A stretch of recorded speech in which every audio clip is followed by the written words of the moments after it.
Hello everyone, మనమైతే యాసుబ్లీస్ combos ని start చేసేసాం కదా. మనం ఫస్ట్ లాంచ్ చేసింది 149 కాంబోని అయితే మనం లాంచ్ చేసాము.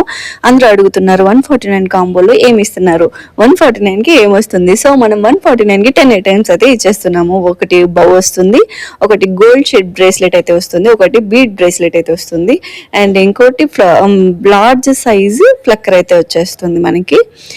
2 మినీ ప్లక్కర్స్, అది వచ్చి బటర్ఫ్లై ప్లక్కర్స్ అయితే వస్తాయి. బటర్ఫ్లై గోల్డ్ షేడ్ చైన్ కూడా మనకు వస్తుంది. 2 రింగ్స్ అయితే వచ్చేస్తాయి అనమాట. 149 అని మనం తక్కువ క్వాలిటీ అయితే ఇవ్వట్లేదు, మంచి క్వాలిటీనే ఇస్తున్నాము. ఒకటి క్రంచీ అయితే వచ్చేస్తుంది, మినీ ప్లక్కర్స్ ఒకటి 4 ఇచ్చేస్తున్నాము. ఒకటి ఇయర్ రింగ్స్ అయితే ఒక పీస్ అయితే తీసుకోవచ్చు, ఏ కలర్ అయినా సరే. ఒకటి లిప్ బామ్ అయితే ఇస్తున్నాము, అండ్ ఆ లిప్ బామ్స్ నా దగ్గర ఇంకా స్టాక్ రాలేదు, కానీ ఐటమ్స్ ఏవి ఉంటుంటే నా దగ్గర ఉన్న లిప్ బామ్స్ అయితే చూపిస్తున్నాను. 149 కాంబోలో ఎన్ని ఐటమ్స్ ఎవరైనా ఇస్తారా, మన యాసుబ్లీస్ వాళ్ళు అయితే ఇస్తున్నారు. హరియప్ప లిమిటెడ్ స్టాక్ ఉంది, ఆర్డర్స్ అయితే చేసుకోండి, అంతే కవి.